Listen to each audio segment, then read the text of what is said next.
Hiningi niya ang opinyon ko sa harap ng lahat, hindi dahil tunay siyang may pakialam, kundi dahil gusto niya akong gawing katatawanan. Sa sandaling iyon, habang nanginginig ang mga kamay ko at wasak na wasak ang puso ko, dalawa lang ang pagpipilian ko. Maaari kong tanggapin ang kahihiyan at manahimik o maaari kong ipakita sa wakas kung sino talaga ako. Ang nangyari pagkatapos ng sandaling iyon ang nagbago sa lahat. Nangyari ang lahat sa Milan sa loob ng isang matangkad na gusaling gawa sa salamin at bakal sa mismong gitna ng financial district ng lungsod.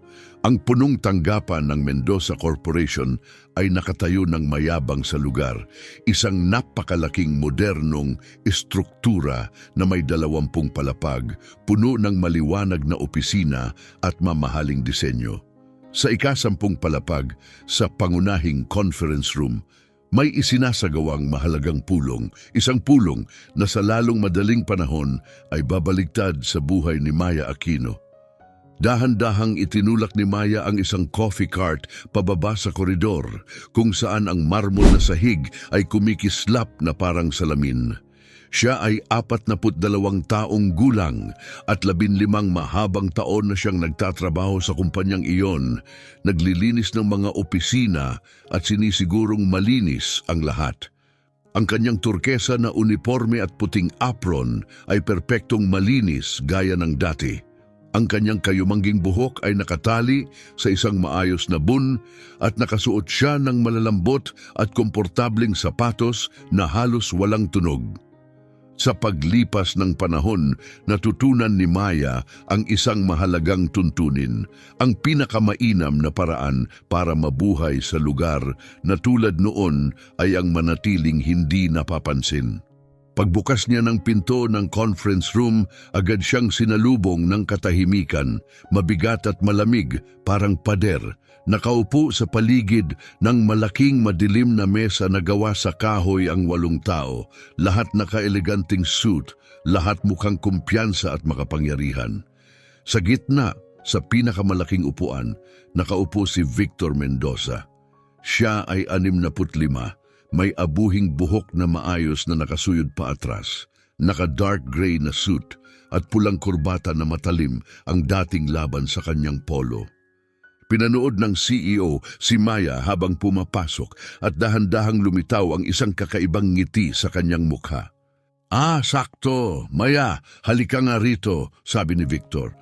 Magalang ang tunog ng boses niya, halos palakaibigan, pero may nakatagong hindi ka nais-nais sa ilalim nito. Natigilan si Maya sandali. Sa loob ng 15 taon, hindi pa siya kailanman kinausap ng direkta ni Victor Mendoza. Biglang bumilis ang tibok ng puso niya. Pero itinulak pa rin niya ang cart, pilit pinananatiling steady ang kanyang mga kamay. "Alam mo, Maya," pagpapatuloy ni Victor habang tumatayo mula sa upuan, "pinag-uusapan namin ngayon ang bagong expansion plan ng kumpanya. Gusto naming magbukas ng 50 bagong branch sa buong Italy sa susunod na 6 na buwan. Malaking proyekto, hindi ba?" Nahihiyang tumango si Maya, nalilito at hindi alam kung ano ang gusto nito sa kanya. Nagsimula siyang magsalin ng kape sa mga tasa, iniiwasang makipag-eye contact sa mga nakaupo sa paligid ng mesa.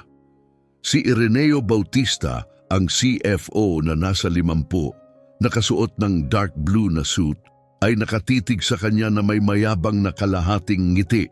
Si Sylvia Santos, isang stylish na blonde executive na naka-gray na pantsuit, ay nagpalitan ng makahulugang tingin kay Lucas Fuentes, ang batang manager na katabi niya.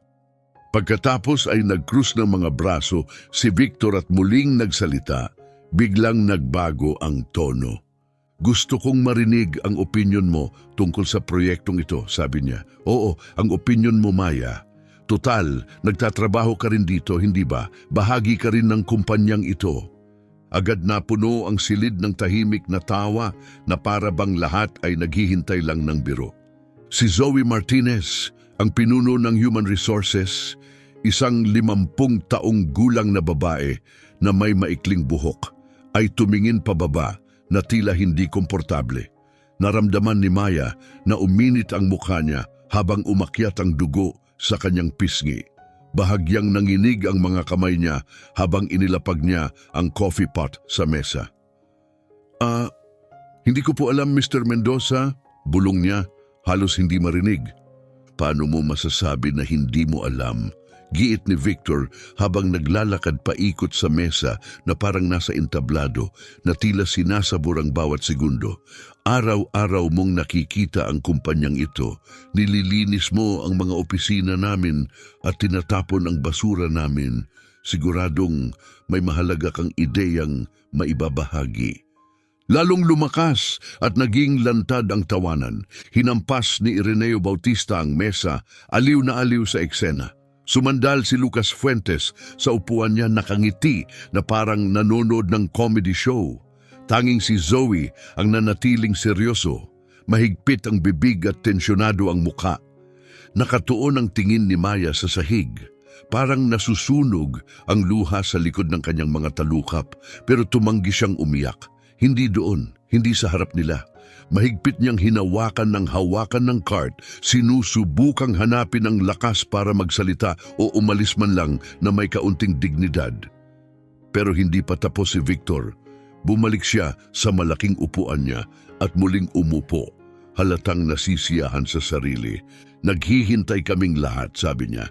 Hindi na kami makapaghintay marinig ang strategic contribution mo. Ang conference room ay puno ng mapanuyang mukha, malulupit na ngiti at malamig na titig.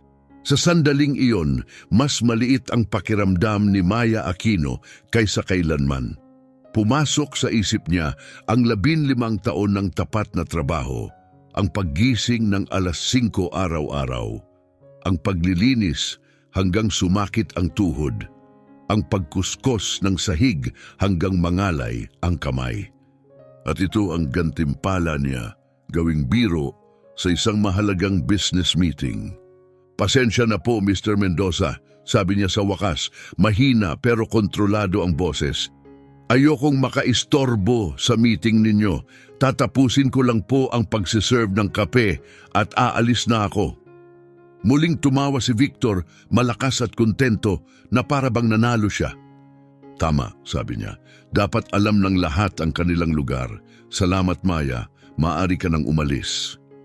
Mas lalo pang nanginig ang mga kamay ni Maya habang tinapos niyang punuin ang mga tasa. Ang bawat segundo ay parang napakabagal. Ang bawat tawa ay parang kutsilyong lalong lumalalim ang hiwa. Nang sa wakas ay lumabas siya ng silid, isinara niya ang pinto sa likod niya at sumandal sa pader ng hallway. Huminga siya ng malalim, sinusubukang pakalmahin ang mabilis na tibok ng puso niya. Ang mga luhang pinipigilan niya ay tuluyang pumatak, tahimik at hindi mapigilan. Pero habang pinupunasan niya ang mukha gamit ang likod ng kamay, may nagbago sa loob niya. May bagong damdaming nagsimulang umangat, isang bagay na mas malakas kaysa lungkot. Hindi basta mawawala ang kahihiyang iyon, at wala ni katiting na ideya si Victor Mendoza na ang babaeng pinagtawanan niya ay malapit nang magkaroon ng papel sa pagbabago ng kinabukasan ng buong kumpanya niya. Pumunta si Maya sa maliit na staff room sa ikapitong palapag, ang tanging lugar kung saan maaari siyang mapag-isa. Napakaliit at nakakalungkot ang silid. May 2 plastik na upuan, isang gas-gas na mesa, at isang lumang microwave na gumagana lang kapag gusto nito. Pero iyon ang ligtas niyang lugar. Umupo siya ng mabigat, nanginginig pa rin dahil sa nangyari. Naiwan ang coffee cart sa labas ng hallway, tuluyang nakalimutan. Tinitigan niya ang kanyang mga kamay na kumukuskus ng sahig, naghuhugas ng mga ibabaw, nagdadala ng mga tray. Mga kamay na araw-araw nagtatrabaho, ngunit kailan may hindi napapansin. Sa labas ng maruming bintana, ang Milan ay tila umaabot patungo sa langit. Ang matataas na gusali ay sumasalamin sa liwanag, puno ng mga sasakyan ang mga kalsada, at nagmamadali ang mga tao sa mga bangketa. Mabilis ang takbo ng buhay doon sa labas. Dahan-dahang inabot ni Maya ang kanyang luma at kupas na handbag at inilabas ang isang kwaderno na may kupas na asul na pabalat. Maingat niya itong hinawakan na para bang isa itong bihira at mahalagang bagay. Sa loob nito, pahina pagkatapos ng pahina ay puno ng sulat kamay na tala. Mga pormulang pang-ekonomiya, mga graph ng merkado, detalyadong pag-aaral sa pananalapi. Siya ang sumulat ng bawat linya. Natutunan niya ang bawat konsepto tuwing gabi habang natutulog ang lungsod at siya'y gising na nag-aaral. 22 taon na ang nakalipas, si Maya ay isa sa pinakamahuhusay na estudyante sa economics sa Bocconi University. Madalas sabihin ng isa niyang propesor na may likas siyang talento sa mga numero. Nakakakita raw siya ng mga nakatagong pattern kung saan ang iba ay puro kalituhan lamang ang nakikita. Noon, puno ng pangako ang kanyang kinabukasan. Pagkatapos ay nagkasakit ang kanyang ina, kanser. Kinailangan ni Maya na pumili sa pagitan ng pagtatapos ng kanyang kurso at pagbabayad para sa mamahaling gamutan, sa pagitan ng kanyang personal na pangarap at ng buhay ng kanyang ina. Para sa kanya, malinaw ang desisyon. Iniwan niya ang universidad 3 buwan bago ang graduasyon. Nakahanap siya ng trabaho bilang tagalinis. Kailangan ang sahod para sa mga pagbisita sa ospital, mga paggamot at mga gamot. Nais niyang maging komportable at marangal ang huling mga taon ng kanyang ina. Makalipas ang 5 taon, pumanaw ang kanyang ina. Noon, 26 na taong gulang si Maya at wala pa ring diploma. Sinubukan niyang bumalik sa universidad, ngunit hindi maawain ang realidad. Kailangang magbayad ng renta. Kailangang bumili ng pagkain, patuloy ang pagdating ng mga bayarin. Kailangang unahin ang kaligtasan at pang-araw-araw na pamumuhay. Kaya ipinagpatuloy niya ang paglilinis ng mga opisina, ngunit hindi niya kailanman tinalikuran ang pag-aaral. Tuwing gabi, matapos ang kanyang shift, bumabalik siya sa maliit niyang apartment sa Porta Romana at binubuksan ang kanyang mga libro. Nagbabasa siya ng mga economic journal, sumusubaybay sa balitang pinansyal at sinusuri ang mga trend sa merkado. Hindi niya ito ginagawa para magpabilib ng iba o bumuo ng karera. Ginagawa niya ito dahil tunay niyang mahal ang pag-unawa kung paano gumagana ang mundo ng negosyo. Isang biglaang ingay ang gumulat sa kanya. Bumukas ang pinto ng staff room at pumasok si Zoe Martinez. Halatang nag-aalala ang pinuno ng Human Resources. "Maya, ayos ka lang ba?" Mahina nitong tanong. Mabilis na isinara ni Maya ang kwaderno at ibinalik ito sa kanyang bag.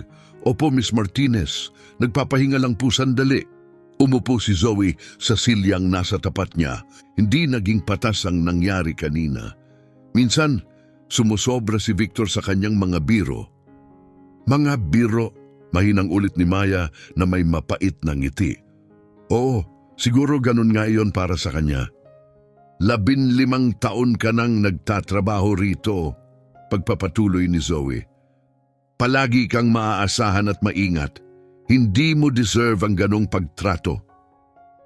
Tiningnan siya ni Maya. "Sa totoo lang, Miss Martinez, may natutunan ako sa paglipas ng mga taon. Sa kumpanyang ito, ang mga taong tulad ko ay hindi binibilang, kami ay hindi nakikita. Nagdadala kami ng kape, naglilinis ng banyo at inaasahang mananatiling tahimik." "Hindi totoo iyan," sagot ni Zoe, bagaman may pag-aalinlangan sa kanyang tinig. "Totoo po," matatag na sabi ni Maya habang tumatayo. "At ayos lang, alam ko kung saan ang lugar ko." Sandali siyang tumigil. "Nilinaw iyon ni Mr. Mendoza kahapon." Kinuha niya ang kanyang bag at naglakad patungo sa pinto. Bago tuluyang lumabas, huminto siya nang hindi lumilingon. "Alam ninyo ba kung ano ang pinakamasakit?" Mahina niyang tanong. "Hindi ang tawanan, hindi kahit ang kahihiyan. Sandali siyang nagatubili. Ang masakit ay ang mapagtanto na tama siya. Isa lang akong tagalinis. Sino ba ako para magkaroon ng opinyong mahalaga?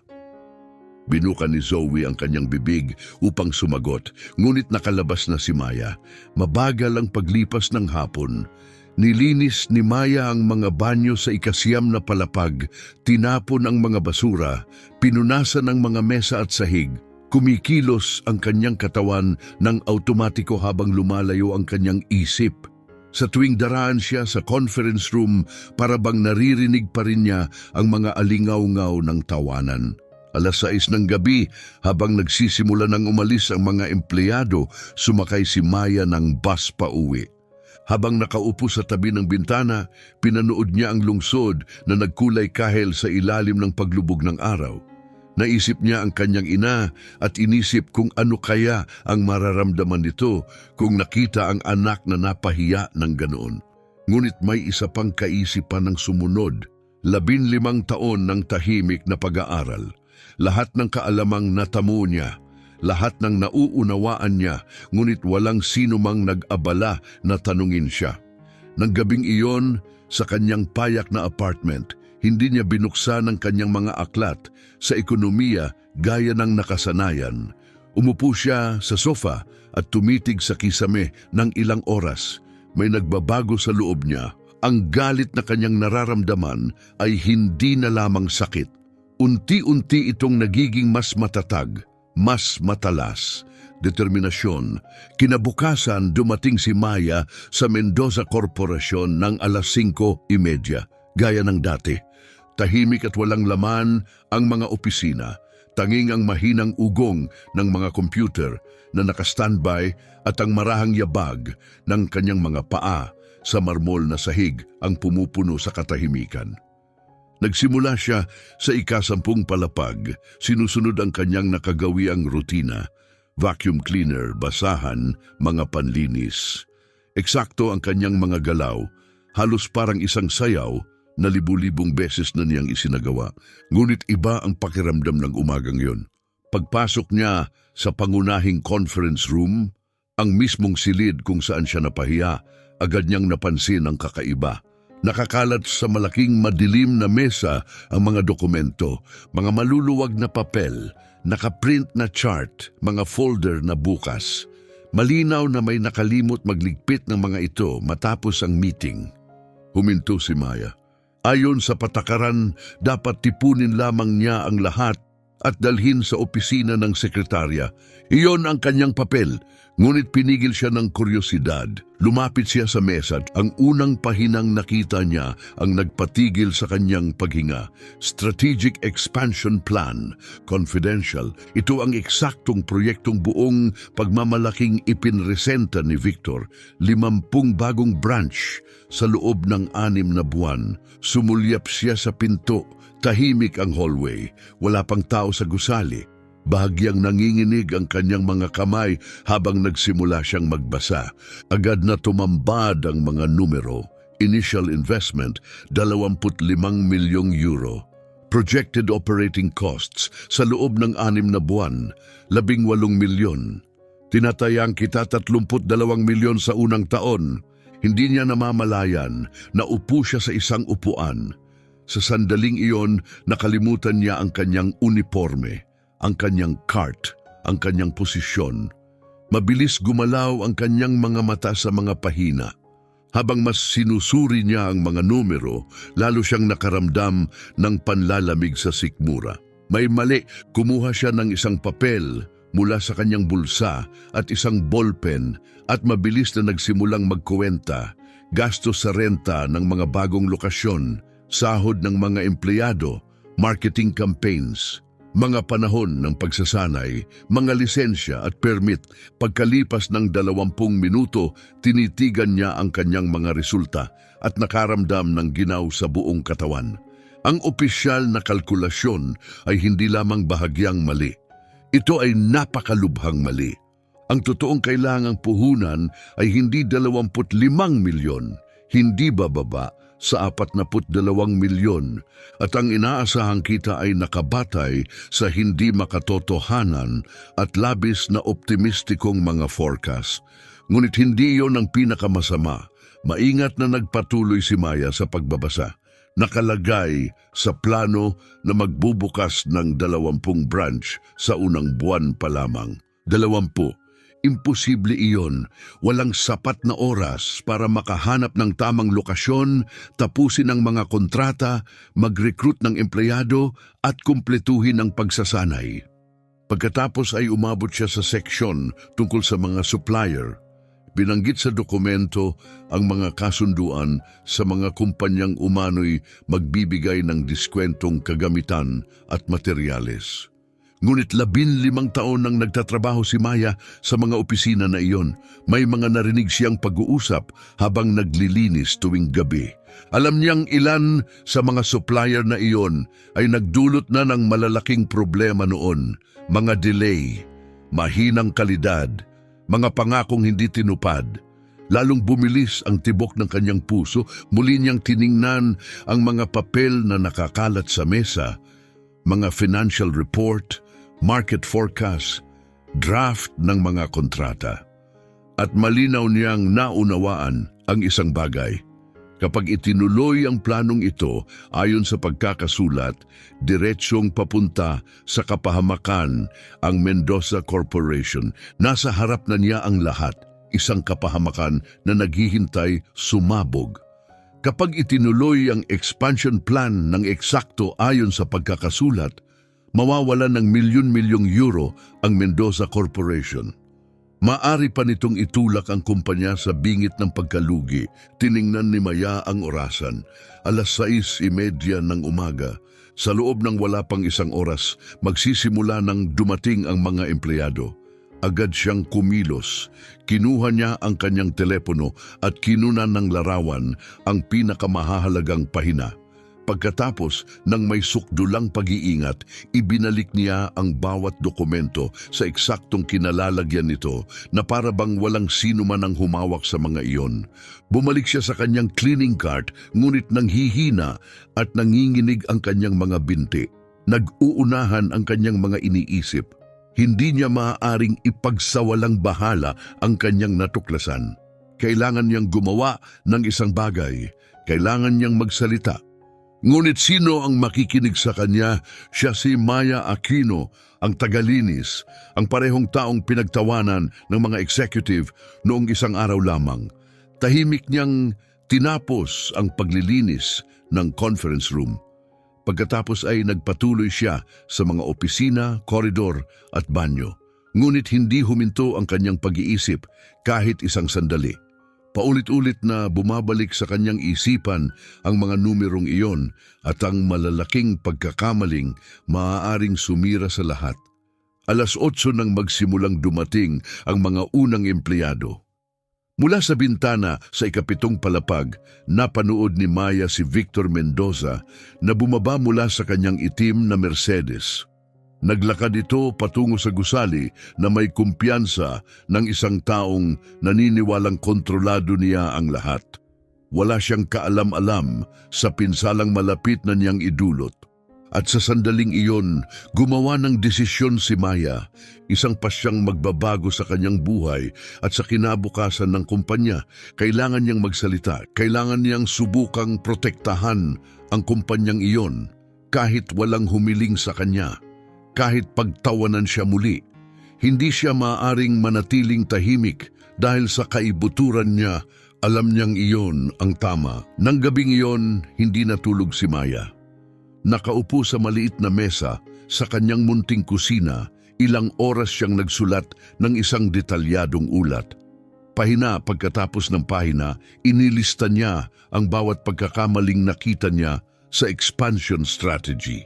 Ipinaliwanag niya ang maling kalkulasyon, ang hindi makatotohanang mga deadline at ang lahat ng panganib na binaliwala ng mga executive. 3:00 ng madaling araw nang matapos siya. 10 buong pahina ng maingat at propesyonal na pagsusuri. 3 beses niyang binasa ang ulat, inaayos ang bawat maliit na detalye. Gusto niyang maging perpekto ito. Kailangan itong maging perpekto.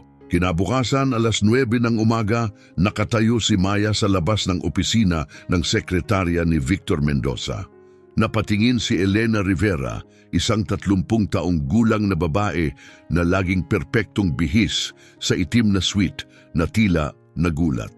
Maya, may kailangan ka ba? Kailangan kong ipaabot ito kay Mr. Mendoza, sagot ni Maya. Mahigpit na hawak ang isang selyadong sobre. Nasa loob nito ang ulat na pinagtrabahuhan niya buong gabi. Bahagyang nanginginig ang kanyang tinig kahit pilit siyang kalmado. Kinuha ni Elena ang sobre, halatang nalilito. Ano ito? Mahalaga po, sabi ni Maya. Pakisigurong mababasa niya ito. Sige, ilalagay ko sa mesa niya, sagot ni Elena, ngunit sa tono nito ay tila maaaring mawala ang sobre sa ilalim ng tambak na papeles. Talagang mahalaga po, ulit ni Maya. Diretso ang tingin sa mga mata ni Elena. Pakiusap.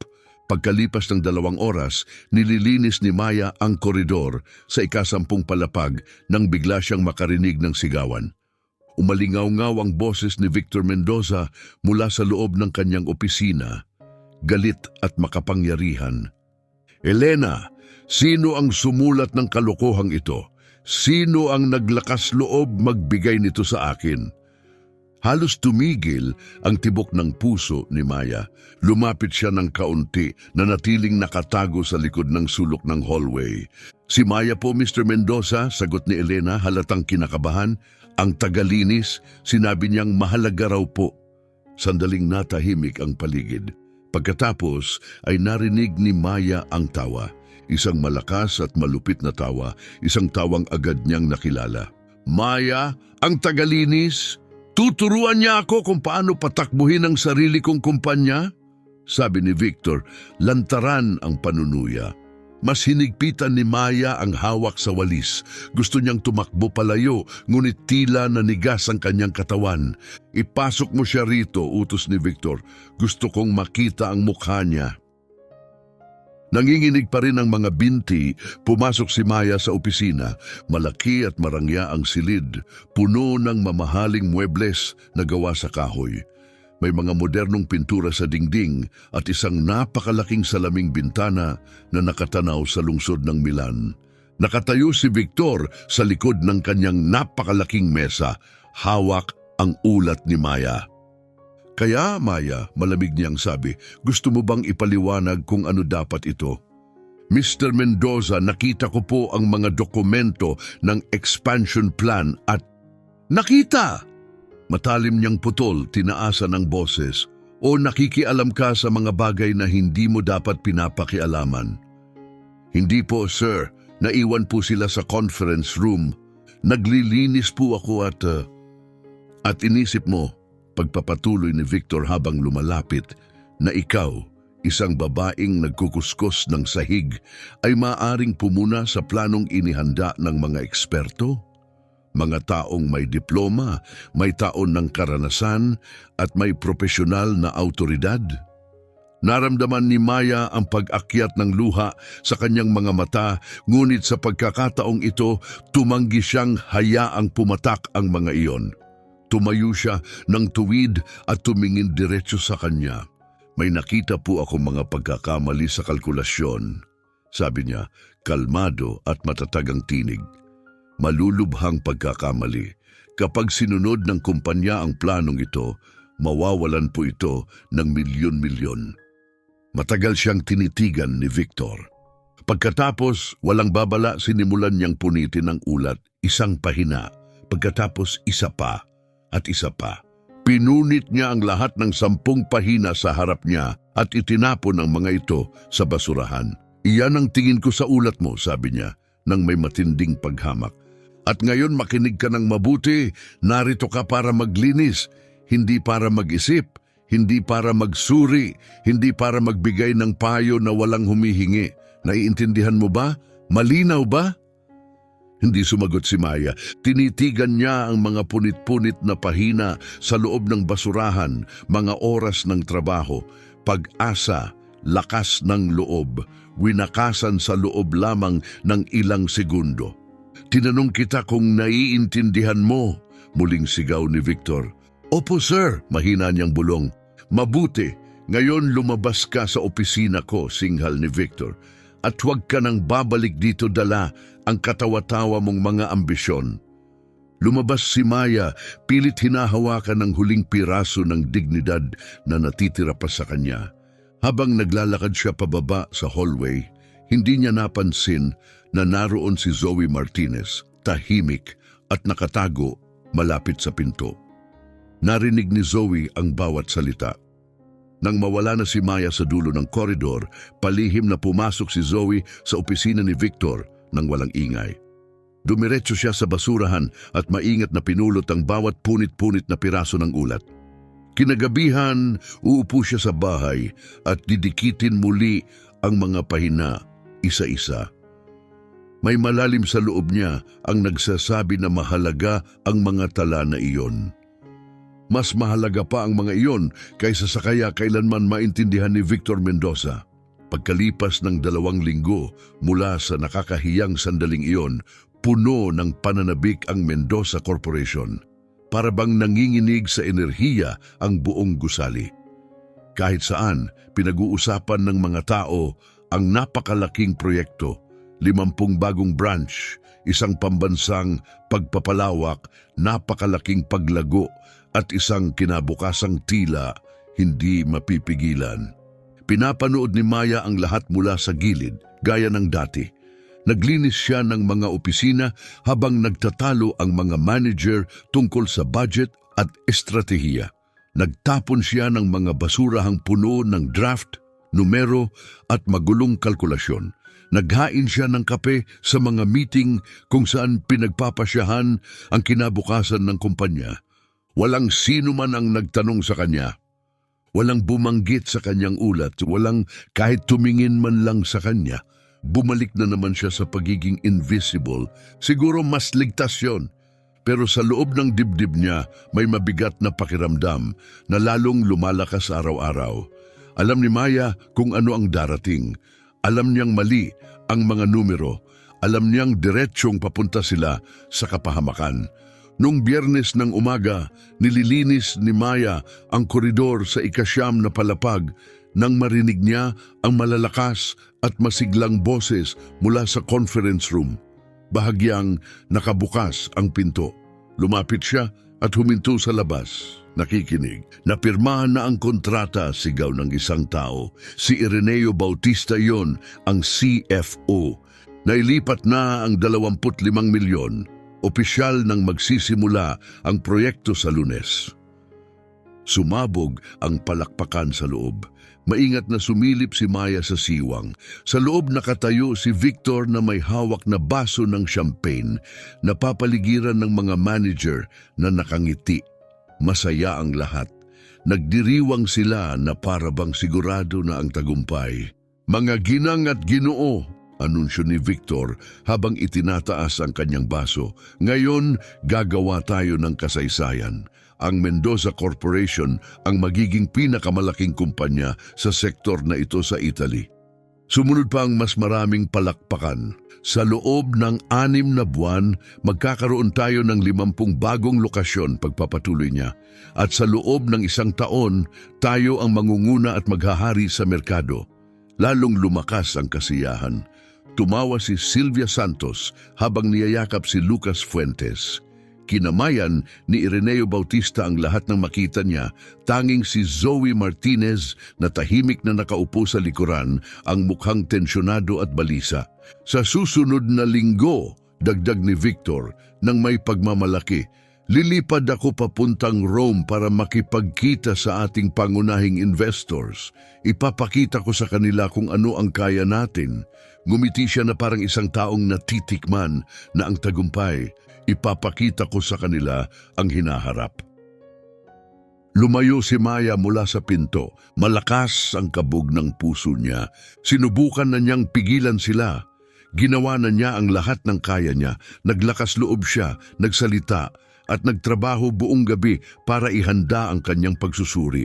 Pero wala ni isa roon ang nagbunga. Kinagabihan, sa maliit niyang apartment, hindi makakain si Maya. Umupo siya sa sofa at tumitig sa kisame, halos hindi humihinga. Naisip niya ang lahat ng taong nagtatrabaho sa Mendoza Corporation, daan-daang empleyado, mga taong may pamilya, mga anak, renta, mortgage at responsibilidad. Kapag bumagsak ang kumpanya, mawawalan silang lahat ng trabaho. Kasama siya. Kinabukasan ng Lunes, matindi at parang may kuryente ang atmosfera sa loob ng headquarters. Opisyal nang nagsimula ang expansion project, naguunahan ng mga manager mula meeting hanggang meeting. Patong-patong ang mga tawag sa telepono. Palipat-lipat ang mga papel mula mesa hanggang mesa. Napipirmahan ng mga kontrata. Natatapos ang mga deal. Nasisiguro ang mga lokasyon. Lahat nangyayari sa bilis na halos hindi makatotohanan. Nagkasalubong si Maya at si Ireneo Bautista sa koridor. Mabilis itong naglalakad, nagsasalita sa telepono, halos hindi man lang napapansin ang kanyang presensya. Pero malinaw na narinig ni Maya ang mga salita nito. O kinukumpirma namin ang order, 20 lokasyon bago matapos ang buwan. Ano? Hindi mahalaga ang timeline. Gagawan natin ng paraan. Gusto ni Mr. Mendoza na handa ang lahat para sa grand opening. Dahan-dahang umiling si Maya, masyadong mabilis, masyadong agresibo, masyadong hindi makatotohanan. Eksaktong gaya ng babala niya sa kanyang ulat, ang ulat na walang sino mang nag-abala basahin. Sa mga sumunod na araw, sinubukan niya sa huling pagkakataon. Isang umaga, pinigilan niya si Ireneo Bautista habang naghihintay ito ng elevator. Mr. Bautista, magalang niyang sabi, maingat ang boses. Maaari ko po ba kayong makausap sandali? Tumingin si Ireneo sa kanya nang walang gaanong pansin, sabay tingin sa relo na halatang naiirita. Nagmamadali ako, Maya. Anong kailangan mo? Tungkol po ito sa expansion project, simula ni Maya. Napansin ko po na pinutol siya ni Ireneo sa isang mapagmataas na ngiti. Naiintindihan ko na may malasakit ka sa kumpanya, sabi niya. Napakabuti niyan, pero ang proyektong ito ay pinag-aralan ng mga profesional. Kontrolado ang lahat. Pero ang mga supplier na pinili ninyo, sinubukan muli ni Maya. Maya, mas matigas na sabi ni Ireneo, malamig na ngayon ang tinig, hindi ito responsibilidad mo. Hindi mo lugar na mag-alala sa mga bagay na ito. Magtiwala ka sa mga taong alam ang ginagawa nila. Bumukas ang pintuan ng elevator, pumasok si Ireneo nang walang dagdag na salita. Nagsara ang pinto, iniwan si Maya na mag-isa sa hallway. Yun ang huling beses na sinubukan niyang magbabala sa kahit sino. Mula noon, ginawa na lang ni Maya ang trabaho niya sa katahimikan. Naglinis siya, naghain ng kape, nagtapon ng basura. Pero sa kaibuturan niya, may kakaibang pakiramdam na dahan-dahang lumalaki. Hindi na ito galit. At hindi na rin ito pagkadismaya. Ito ay paghihintay. Ang paghihintay kung tama siya. Paghihintay sa sandaling sa wakas ay babagsak ang realidad sa mga kumpiyansang manager na iyon. Paghihintay sa araw na ang mga numero ay magsasalita ng mas malakas kaysa sa anumang salita. Habang nagliliwanag sa optimismo ang mga opisina ng Mendoza Corporation at nagdiriwang ang lahat ng isang napakagandang kinabukasan, alam na ni Maya na papalapit na ang bagyo. Oras na lang ang hinihintay, mabilis na lumipas ang 3 buwan. Hulyo na ngayon at halos nakakasakal ang init ng tag-araw sa Milan. Ngunit mas matindi pa kaysa sa panahon sa labas ang tensyong unti-unting lumalaki sa loob ng Mendoza Corporation. Napansin ni Maya ang unang mga babala pa lamang sa 2nd linggo. Mas tumatagal ang mga meeting, mas lumalakas at tumatalas ang mga boses. Halatang stressed ang mga tao. Hindi na tumatawa ang mga manager tulad ng dati. Isang Martes ng umaga, habang nililinis ni Maya ang opisina ni Ireneo Bautista, nakita niyang nakakalat ang mga papel sa mesa nito. Mga invoice, mga hindi pa nababayarang bill, mga liham ng reklamo. Ayaw niyang tumingin pero imposibleng hindi mapansin ang mga pulang numero na nakaprint sa mga pahina. Dubli na agad ang gastos kumpara sa ipinangako ng opisyal na plano. Sumunod na linggo, lalo pang lumala ang lahat. Habang dumaraan si Maya sa opisina ni Sylvia Santos, narinig niyang kausap nito ang telepono, tensyonado at pagod ang boses. Hindi nagde-deliver ang mga supplier, sabi ni Sylvia. Sinasabi nilang hindi raw malinaw ang terms ng kontrata. Gusto nila ng mas maraming pera, kung hindi ititigil nila ang lahat. Nanikip ang sikmura ni Maya. Eksaktong yun ang isinulat niya sa ulat, ang ulat na pinunit ni Victor. Ang mga branch na dapat ay nagbubukas na ay nanatiling walang laman. Nirentahan na ang mga lokasyon pero wala pang kagamitan, wala pang staff at wala pang handang mag-operate. Renta lang ang binabayaran buwan-buwan para sa mga espasyong walang kahit anong kinikita. Pagsapit ng kalagitnaan ng Agosto, tuluyang nagbago ang mood sa loob ng kumpanya. Wala nang champagne, wala nang ngiti. Tanging mga mukhang nag-aalala, emergency meeting at desperadong tawag sa telepono. Napanood ni Maya si Victor Mendoza na tila tumanda ng 10 taon sa loob lamang ng ilang linggo. Ang dati nitong kumpiyansang lakad ay naging mabigat at mabagal. Mas pumuti ang buhok niya at mas lumalim ang mga kulubot sa paligid ng kanyang mga mata. Isang Huwebes ng hapon, nililinis ni Maya ang conference room nang pumasok si Ireneo Bautista. Hindi man lang niya napansin na naroon si Maya. Umupo siya sa mesa, ibinaon ng mukha sa mga kamay at bumulong sa sarili na parang nakikipag-usap sa hangin. Paano natin hindi nakita ito? Mahina niyang sabi. Nasa harap na natin ang mga numero. Paano tayo nagkamali ng ganito? Nagpatuloy si Maya sa paglilinis ng walang ingay, kasing invisible gaya ng dati. Nung Biyernes, tumawag ng emergency meeting ang mga executive. Naroon ang lahat ng mahahalagang tao. Nagva-vacuum si Maya sa koridor nang marinig niya si Victor na sumisigaw mula sa loob ng silid, puno ng galit ang boses. Nawalan tayo ng 18 milyon sa loob ng 3 buwan. 18 milyon. Walang kinikita ang mga branch. Sumasabog ang gastos. Sinasamantala tayo ng mga supplier. Kailangan nating itigil ang lahat. Itigil, may tumutol. Si Lucas Fuentes yon, ang batang manager na nagdiriwang pa lamang 3 buwan ang nakalipas. Itigil ngayon at mawala ang lahat ng na-invest na natin? Kung magpapatuloy tayo ng ganito, singit ni Ireneo, nanginginig ang boses, sa loob ng 3 buwan pa, bankrupt na tayo. Sumunod ang katahimikan, isang makapal, nakakatakot na katahimikan. Pagkatapos, sa wakas ay nagsalita si Zoe Martinez. Mr. Mendoza, kailangan kong sabihin ang isang bagay. Ano? Singhal ni Victor. 30 buwan. Biglang itinigil ni Zoe at itinuwid ang salita. 3 buwan na ang nakalipas. Nagbigay sa inyo si Maya Aquino ng isang ulat, sabi ni Zoe. Pinunit ninyo iyon. Ang tagalinis? Mapait na tawa ni Victor. Ano naman ang kinalaman niyan ngayon?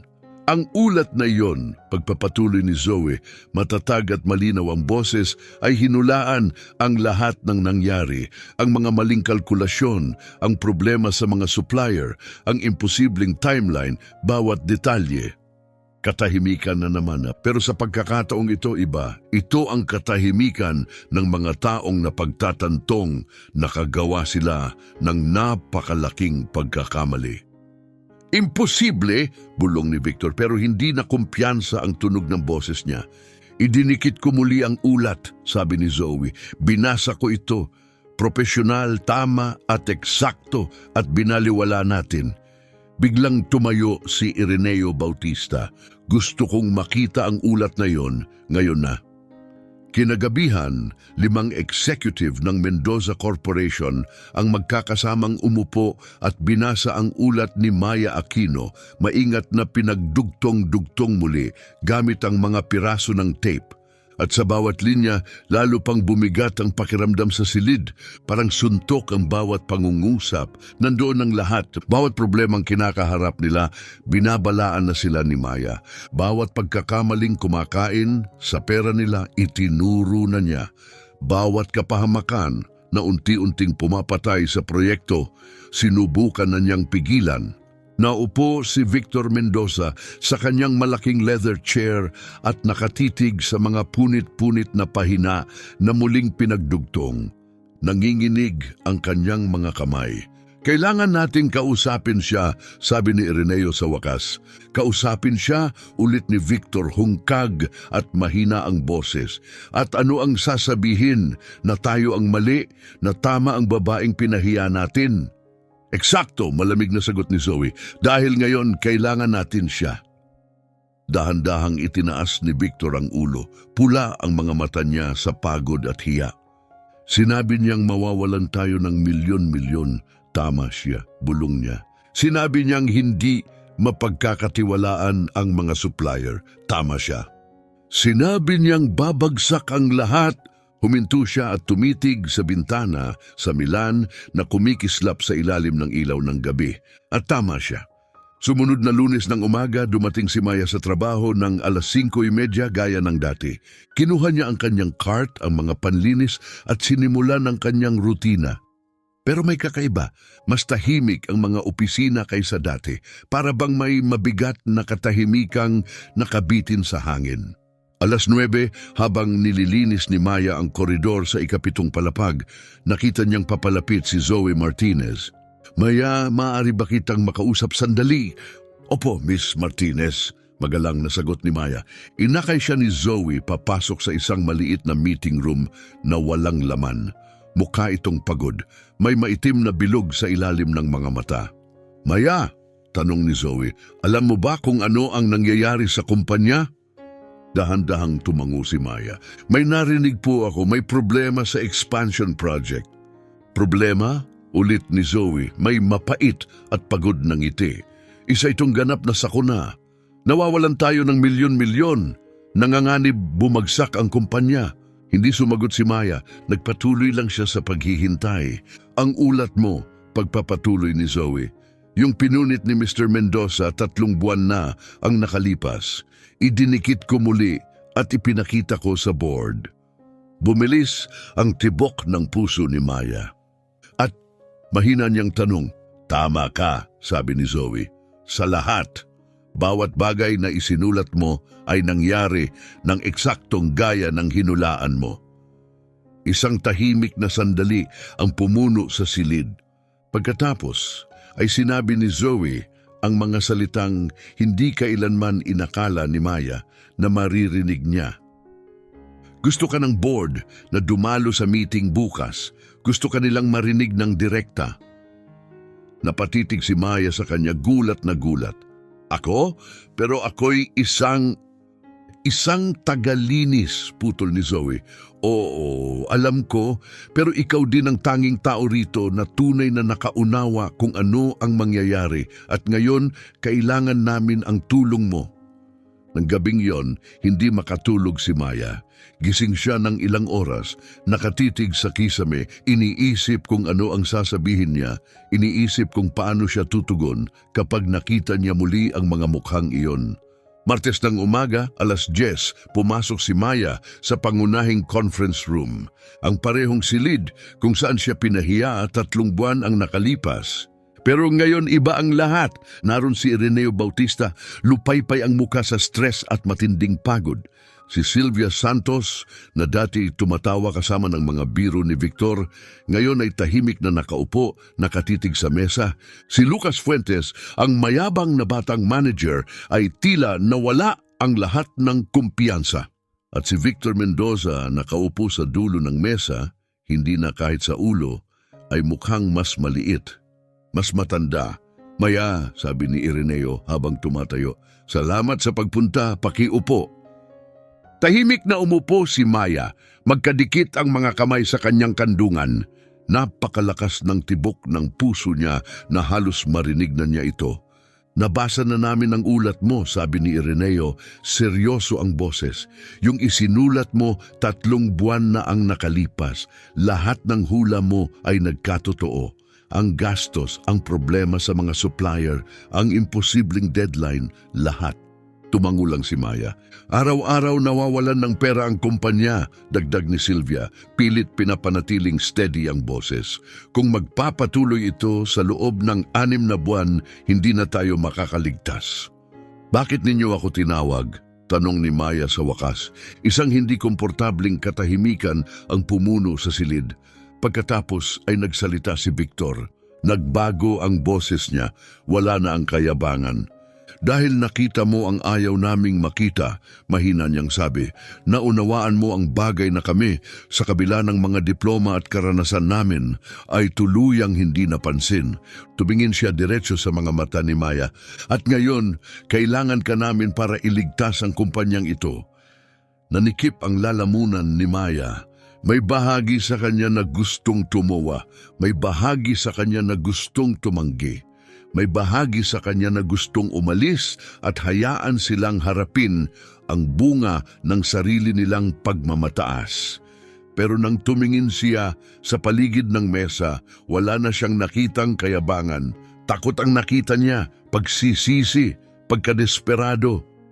At naisip niya ang daan-daang empleyado, mga sekretarya, technician, assistant, mga taong walang ginawang mali. Ano ba talaga ang inaasahan ninyo sa akin? Kalmado niyang tanong. Tulungan mo kaming makabawi, sagot ni Ireneo. Mas na-analyze mo ang proyekto kaysa sa kahit sino sa amin. Siguradong may mga ideya ka kung paano ito aayusin. Tumingin si Maya sa mesa. Naalala niya ang araw na yon, ang tawanan, ang kahihiyan, ang mga punit-punit na pahina sa basurahan. Kailangan ko ng oras para mag-isip, sabi niya habang tumatayo. Maya, pakiusap. Pinahinto siya ng boses ni Victor.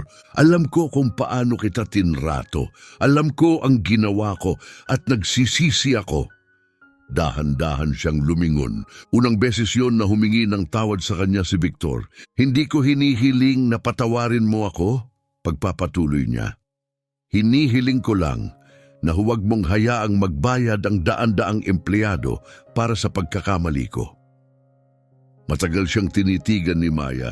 Bibigyan ko kayo ng sagot bukas, sabi niya. Umalis siya ng tuwid ang likod at mataas ang ulo. Sa unang pagkakataon, sa loob ng 15 taon, hindi siya invisible. Siya ang tanging taong kayang magligtas sa Mendoza Corporation. Naglakad si Maya sa Milan ng ilang oras ng gabing iyon. Nadaanan niya ang Galleria Vittorio Emanuele. Tumawid sa Piazza del Duomo. Umupo ng tahimik sa isang bangko sa Parco Sempione. Pinanood niya ang mga estranghero sa lungsod, bawat isa may sariling alalahanin at pangarap. Naisip niya ang kanyang ina at ang lahat ng isinakripisyo niya para rito. Inisip niya kung gaano sana ipagmamalaki ng kanyang ina na makita siyang sa wakas ay nirerespeto, sa wakas ay pinakikinggan. Naisip niya ang mga kasamahan niya sa trabaho, si Maria sa reception, 23 pa lang. Si Jose sa IT, may 3 anak. Napakaraming tao ang mawawalan ng lahat kapag bumagsak ang kumpanya. At pagkatapos ay naisip niya si Victor, ang lalaking nangutya sa kanya, nagpahiya sa kanya at winasak ang kanyang trabaho nang hindi man lang binasa.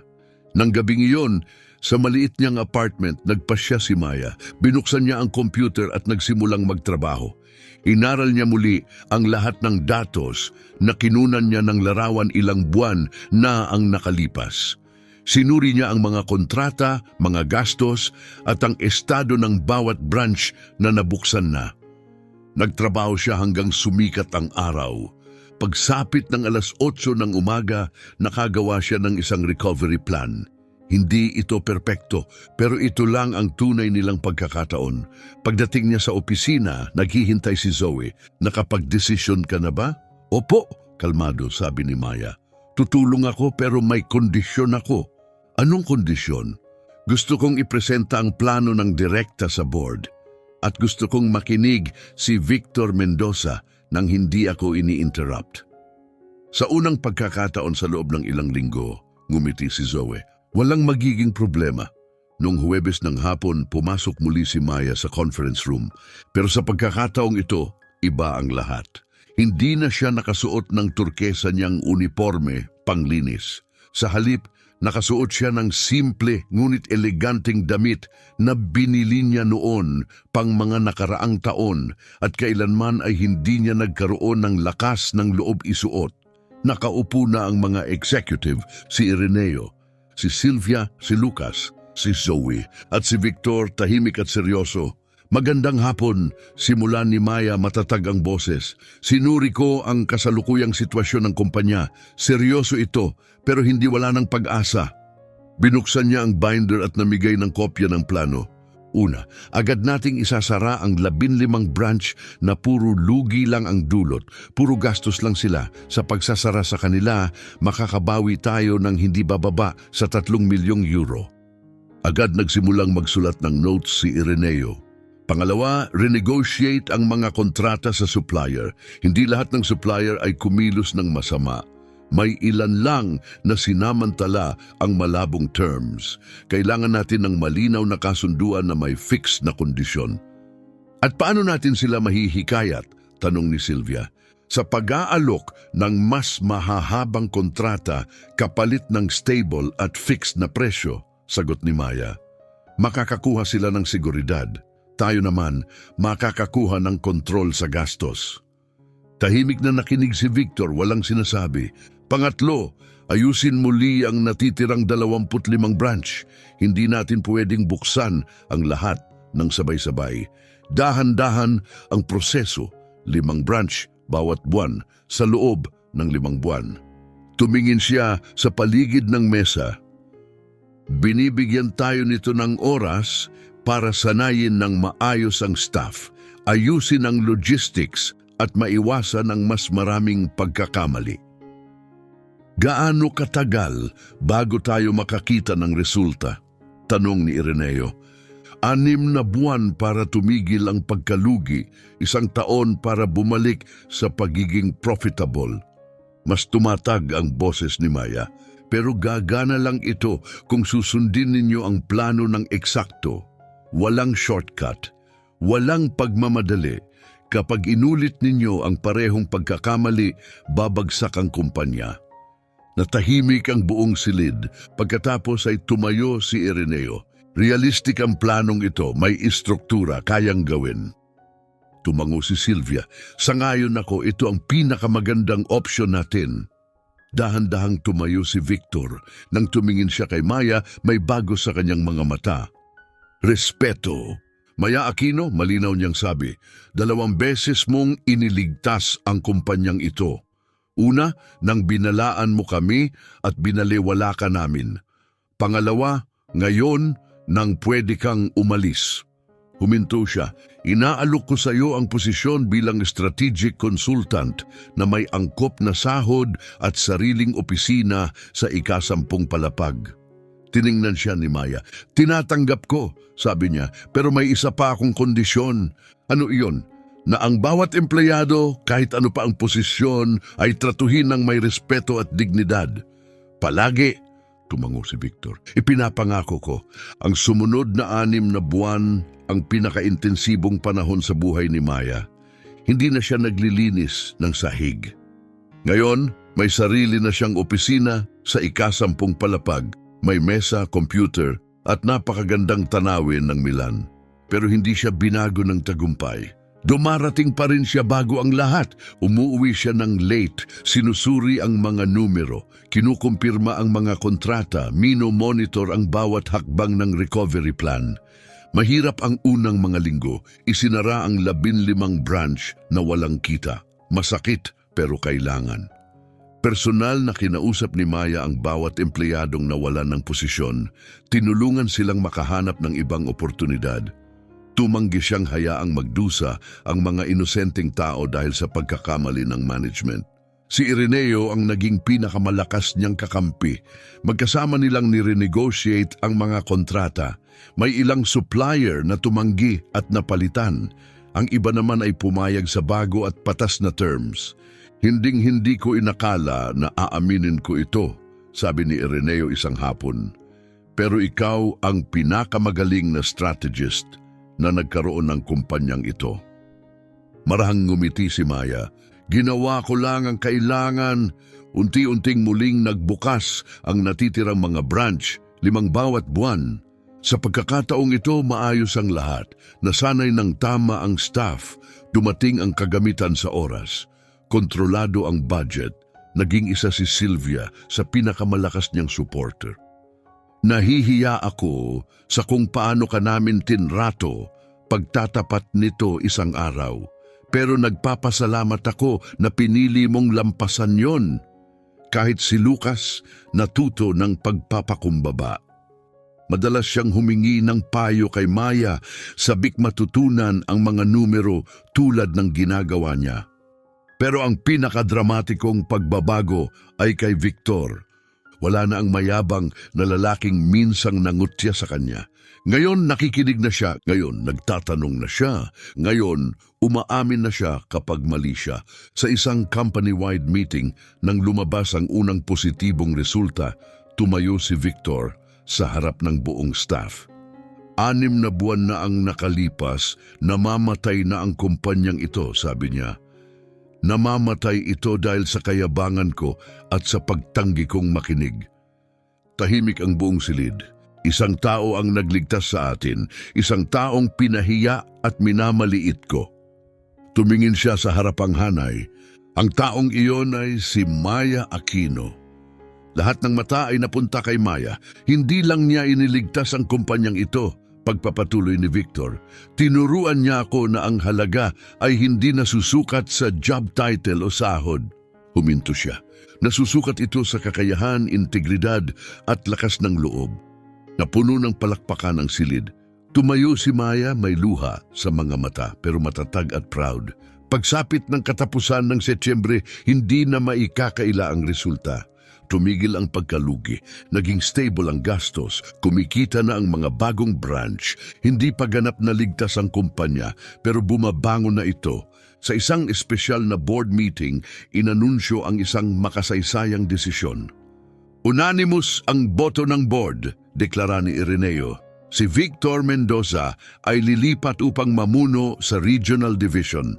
Ang bagong Chief Strategy Officer ng Mendoza Corporation ay si Maya Aquino. Napatigil si Maya. Ako? Karapat-dapat ka, mainit na sabi ni Zoe. Iniligtas mo kami. Ngayon, ikaw ang mamumuno sa amin. Lumapit si Victor at iniabot ang kamay niya.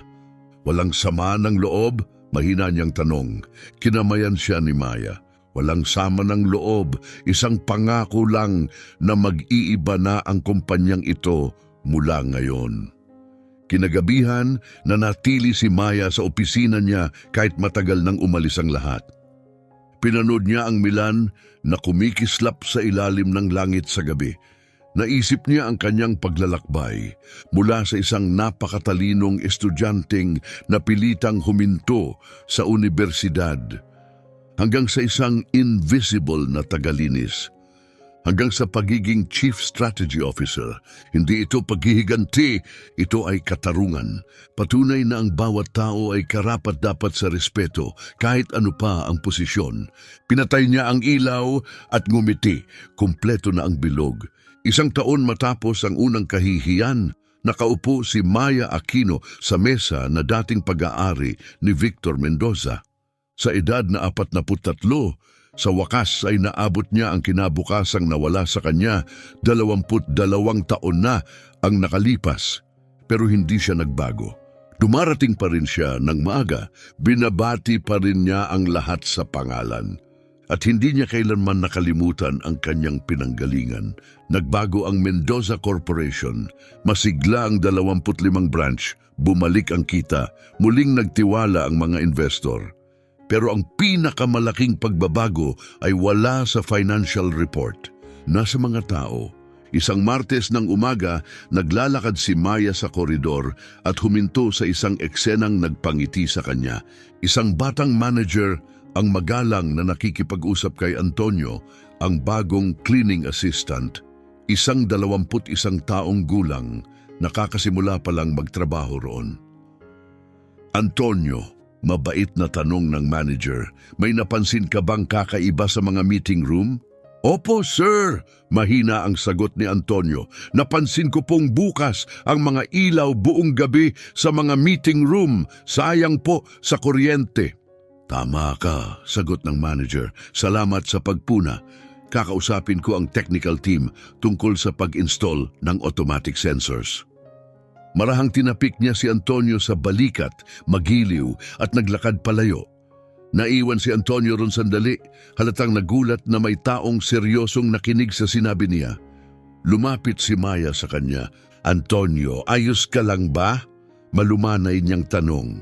Opo, Miss Aquino, kaso wala pa kasing nagtatanong ng opinyon ko dati. Ngumiti si Maya. Sa kumpanyang ito, mahalaga ang opinyon ng lahat. Huwag mong kalilimutan iyon. Nung linggong iyon din, nagpatupad si Maya ng bagong patakaran sa kumpanya.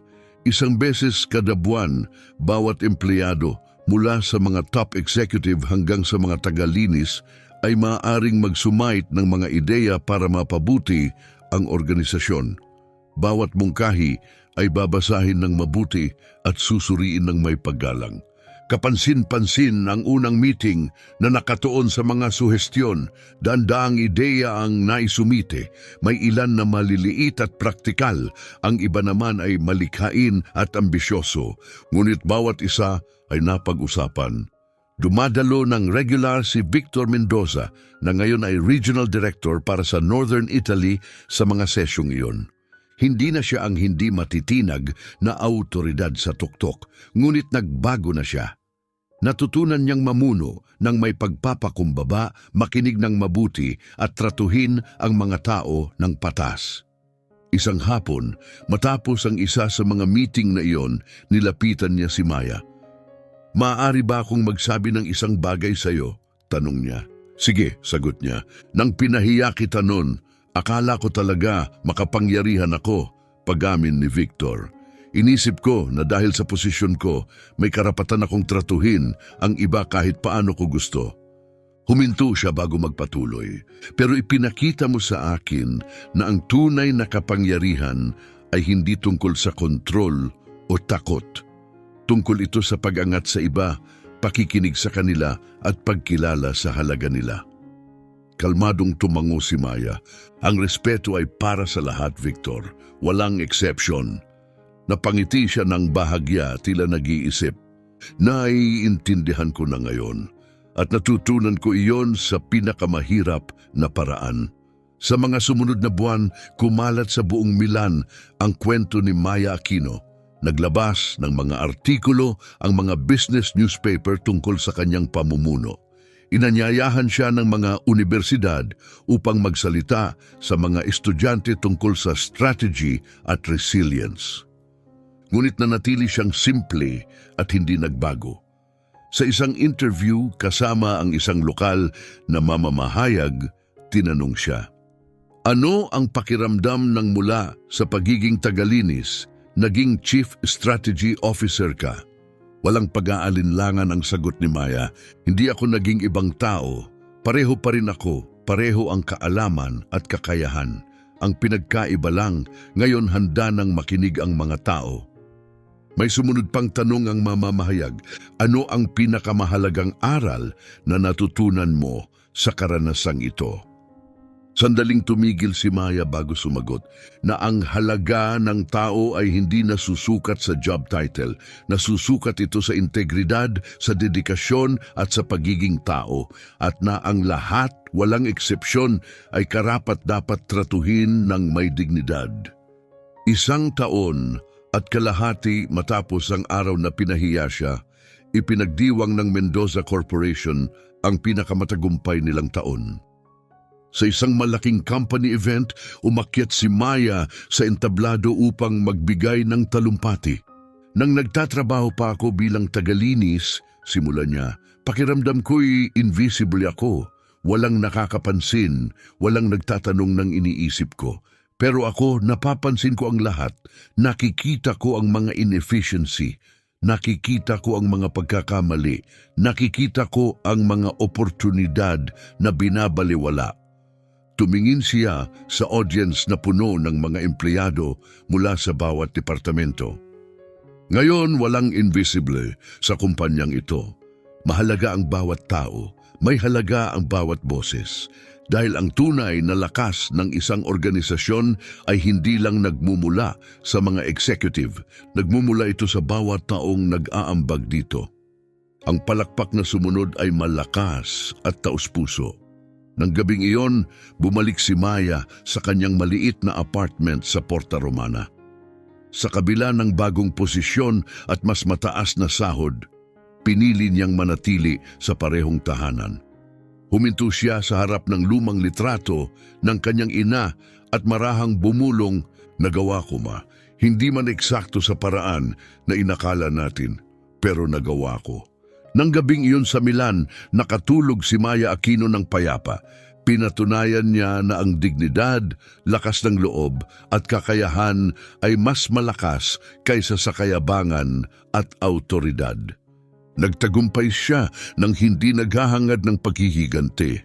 Nagwagi siya ng may dignidad at binago niya ang Mendoza Corporation magpakailanman. Pagpalain ka ng Diyos.